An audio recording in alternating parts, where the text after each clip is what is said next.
CLAT 2027 की preparation कब से स्टार्ट करें? क्लैट 2027 की स्ट्रेटजी क्या होनी चाहिए? क्या क्लास 11th के साथ साथ क्लैट 2027 की प्रिपरेशन करनी चाहिए? इन सभी क्वेश्चंस का आंसर मैं आज देने आया हूं आपके पास। Myself Shivam Thakur. I teach legal in TCR the court room. So today we are going to talk about कि क्या हमारी स्ट्रेटजी होनी चाहिए क्लैट 2027 को लेकर के। क्या हम 11th के साथ में क्लैट कर सकते हैं? ये इन सब बातों के बारे में आज हम बात करेंगे। तो सबसे पहले तो हमें कुछ चीजों का ध्यान रखना है कि क्लैट एग्जाम होता क्या है। Common law admission test. CLAT exam क्या करवाता है? बहुत ही सिंपल भाषा में बोलें तो अगर आप नेशनल लॉ यूनिवर्सिटीज के लिए एडमिशन चाह रहे हो तो आपको क्लैट का एग्जाम देना पड़ेगा। इंडिया में 27 नेशनल लॉ यूनिवर्सिटीज हैं, बट क्लैट के अंडर 26 फॉल करती हैं। एक और नेशनल लॉ यूनिवर्सिटी है जो अपना एग्जाम एलेट के थ्रू लेती है, जिसको हम बोलते हैं नेशनल लॉ यूनिवर्सिटी दिल्ली। फिर हमें बात यह करनी है कि क्लैट एग्जाम का सिलेबस क्या है। सबसे पहले हमें वो समझना है। फिर हम समझेंगे क्लैट एग्जाम की स्ट्रेटजी क्या होनी चाहिए प्रिपरेशन की। फिर हम समझेंगे कि क्या क्लास 11th के साथ में क्लैट एग्जाम को प्रिपेयर करना चाहिए या नहीं। सबसे पहले हम बात यह करते हैं कि क्लैट एग्जाम में 120 मार्क्स का पेपर होता है। 120 क्वेश्चंस, 120 मिनट। ये आपके क्वेश्चंस हैं, ये आपके मिनट्स हैं। क्लैट एग्जाम कब होता है? यूजली बेटा ये फर्स्ट संडे ऑफ दिसंबर को होता है।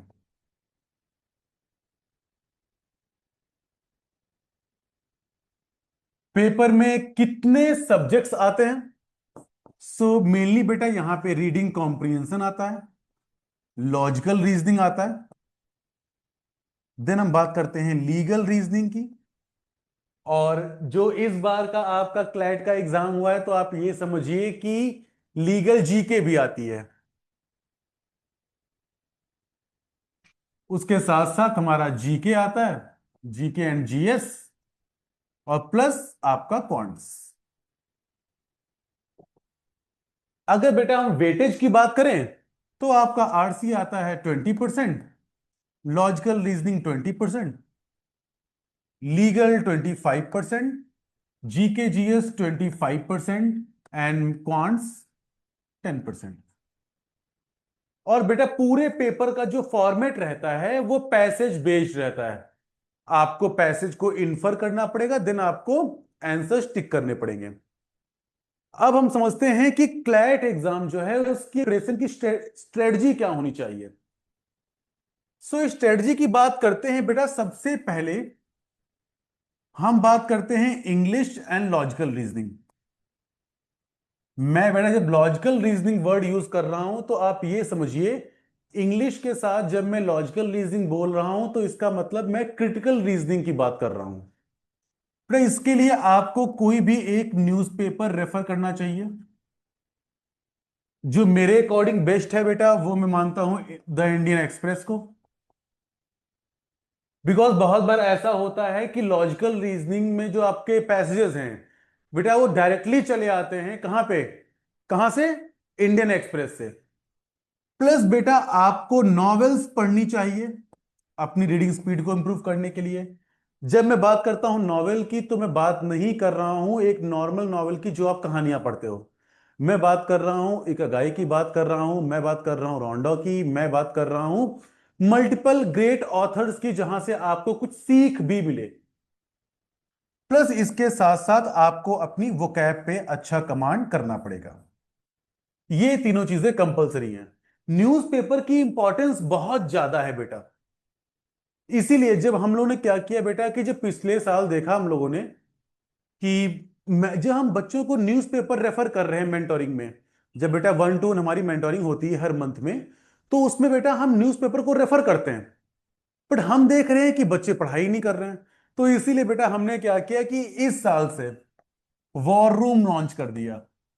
अब ये वॉर रूम क्या होता है बेटा, कि आपको हमारे मेंटोर के सामने कैमरा ओपन करके मिनिमम 1 आवर न्यूज़पेपर पढ़ना होता है। और इसको हमने एक फन गेम बना दिया है कि जो बच्चा वॉर रूम में आएगा, हमारे सामने न्यूज़पेपर पढ़ेगा, तो उसको एक पॉइंट मिलता है। फिर वो सब पॉइंट्स कलेक्ट होते हैं, फिर मंथ में एक प्राइज मिलता है, वो एक अलग सी बात है। बट ये पढ़ना बहुत जरूरी है। ठीक है। फिर हम बच्चा बात करते हैं कि न्यूज़पेपर जीके भी कवर कर रहा है आपका। जब बेटा हम बात करते हैं जीके के लिए, तो बेटा आप पहली बात तो न्यूज़पेपर अगेन। सेकंड बेटा हो गया कि आपको कोई भी एक मैगजीन को फॉलो करना चाहिए। जैसे बेटा आपका टीसीआर लॉ एलुमनस मैगजीन आता है, वो देख लीजिए आप। उसके बाद बेटा आपको अभी स्टैटिक पे वर्क करना चाहिए। Start with a static portion, कि आपने इंटरनेशनल ऑर्गेनाइजेशंस को उठा लिया, पहले आप इसे कवर कर लीजिए। ठीक है। देन बेटा हम जब बात करते हैं लीगल की, तो लीगल में मैं तो अपने बच्चों से बोलता हूं, जब तक मैं हूं तो वही लीगल है बट वो जोक है। और बेटा लीगल के लिए बच्चा आप किसी भी, या तो आप लाइव लॉ को फॉलो कर सकते हो, या बेटा आप बार एंड बेंच को फॉलो कर सकते हो, प्लस न्यूज़पेपर अगेन यहां भी ऐड रहेगा। जब बेटा हम बात करते हैं एनालिटिकल रीजनिंग की, बिकॉज बेटा हमें एलिट का एग्जाम भी देना है। सो बच्चा बिकॉज इस बार आर्यन की रैंक 1 है हमारे वहां से, तो आर्यन ने तो बहुत प्रिपरेशन की थी एलिट के लिए। बिकॉज बेटा जब वो मेरे पास में आया था, अपनी क्लास 11th में ही आ गया था, एंड ही वॉज लाइक कि सर मुझे एलिट ही करना है। फर्स्ट डे से उसने कहा था मुझसे। सो बच्चा अगर हम एलिट की बात करते हैं, तो बेटा पहले आप अपने सिलॉग्स पे वर्क कर लो बेटा। साथ में आप कोडिंग डिकोडिंग हो गया आपका, फैमिली ट्री है बेटा। स्टार्टिंग में आप इन टॉपिक्स को कवर कर लो, यहां से स्टार्टिंग करेंगे।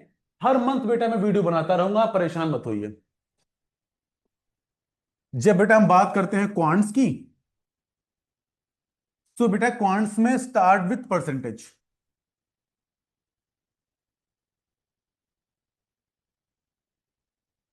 जो बेटा परसेंटेज का टॉपिक है, आपको यहां से स्टार्ट करना चाहिए बेटा। आप इसके पहले इजी क्वेश्चंस को करिए, आप सीधे टफ में मत जंप करिए। इजी क्वेश्चंस को ही करिए। जब आपके 50 इजी क्वेश्चंस आपसे पेन पेपर से हो जाएं, देन बेटा आप अगेन 50 क्वेश्चंस को और लीजिए और ट्राई करिए to solve them without pen paper. वो आपके लिए बहुत ही अच्छा रहेगा। ये बेटा आपकी स्ट्रेटजी होनी चाहिए क्लैट एग्जाम को स्टार्ट करने के लिए, क्लैट 27 को स्टार्ट करने के लिए। सो हमारा जो मेन फोकस रहेगा बेटा, वो रहेगा न्यूज़पेपर। मेन फोकस रहेगा हमारा, ये हमारी क्या बिल्ड करता है न्यूज़पेपर बेटा, रीडिंग स्पीड को बिल्ड करता है, रीडिंग कॉम्प्रिहेंशन स्किल्स को बिल्ड करता है। प्लस बेटा इसके साथ साथ आप लीगल पे फोकस रखिए, वो आपका एप्टीट्यूड बिल्ड करती है। मैथ को साइड बाय साइड आप चलाते रहिए। और अगर बेटा आप क्लैट के साथ में एलिट के लिए भी जा रहे हो, नेशनल लॉ यूनिवर्सिटी दिल्ली के लिए भी जा रहे हो, देन आपको सिलोलिज्म पे अच्छा ध्यान देना पड़ेगा, कोडिंग डिकोडिंग पे अच्छा ध्यान देना पड़ेगा। आपको बेटा उन सभी टॉपिक्स पे ध्यान देना पड़ेगा जो एनालिटिकल रीजनिंग में आते हैं, जो कि इजी मानता हूं मैं, बहुत टफ चीज नहीं है। फिर अब अगला क्वेश्चन, नेक्स्ट सेगमेंट जो हमारा है, कि क्या सर क्लास 11th के साथ में हमें क्लैट की प्रिपरेशन को स्टार्ट कर देना चाहिए। सो हाँ बेटा, अगर आप टारगेट कर रहे हो क्लैट 2027, सो बेटा आपको अपनी प्रिपरेशन को अभी से स्टार्ट कर देना चाहिए। मैं ये नहीं बोल रहा कि आप कोचिंग लेके प्रिपरेशन को स्टार्ट करिए, मैं ये नहीं बोल रहा कि आप उसको कैसे स्टार्ट करिए। मैं बस ये बोलना चाह रहा हूं कि बच्चा, हर प्रिपरेशन को एक पर्टिकुलर आवर्स ऑफ स्टडी की रिक्वायरमेंट होती है सॉरी। हर प्रिपरेशन को एक पर्टिकुलर आवर्स ऑफ स्टडी की रिक्वायरमेंट होती है बेटा, उसको आपको पढ़ना है, सही गाइडेंस में पढ़ना है, सही स्ट्रेटजी से पढ़ना है।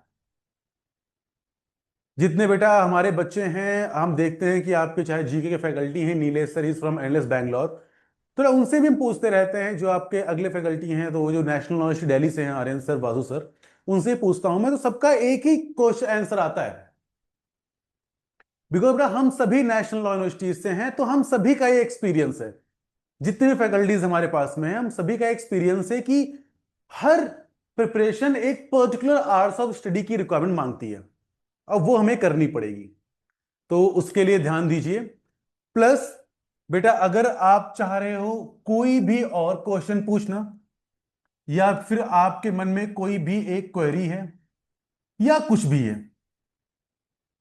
कोई भी डाउट आपको क्लैट की प्रिपरेशन से आ रहा है, सो बेटा आप तुरंत ही दिए गए नंबर पे रीच करिए, आपको प्रॉपर गाइडेंस मिलेगी। अगर आप चाह रहे हो कि नहीं मुझे शिवम सर से ही बात करना है, तो बेटा आप प्लीज ऑफिस में उस नंबर पे कॉल करके बोलिए कि मुझे शिवम सर से बात करनी है, आपकी बात मुझसे करवा दी जाएगी। उसके बाद पेरेंट्स के लिए, जो पेरेंट्स मेरा वीडियो देख रहे हैं, इस बार AIR 1 इन एलिट की खुशी में, 134 इन क्लैट की खुशी में, बहुत जल्दी हम एक ऐसी चीज लाने वाले हैं जिससे पेरेंट्स का बर्डन बहुत कम हो जाएगा, ये मेरा प्रॉमिस है। क्लैट की मार्केट में एक रेवोल्यूशन लाने वाले हैं, ये मेरा प्रॉमिस है। जो एक आप ये सोचते हो कि क्लैट के लिए बहुत ही हैप्पी अमाउंट जाएगा, वो चीज हम खत्म करने वाले हैं। सो एक सरप्राइज है जो वी विल ट्राई कि हम बहुत जल्दी ले आएं, बट जैसा मुझे लग रहा है, जैसा उस पर टीम वर्क कर रही है, सो मेरे अकॉर्डिंग 15 टू 20 के बीच में वो अनाउंसमेंट हो जाएगा। And for sure if I am telling you that कि बहुत ही बड़ा गिफ्ट है पेरेंट्स के लिए, तो यस, बहुत जल्दी हम एक सरप्राइज गिफ्ट भी लाने वाले हैं। और किसी भी पेरेंट का कोई भी डाउट है तो आप दिए गए नंबर पे आप डायरेक्टली कॉल करिए या फिर कमेंट कर दीजिए, हम पक्का आपका रिप्लाई करेंगे। आपको मुझसे बात करनी है तो हमारे ऑफिस से बोलिए कि मुझसे आपको बात करवानी है, वो बात करवा देंगे। Thank you so much, this is all from my side, thank you so much.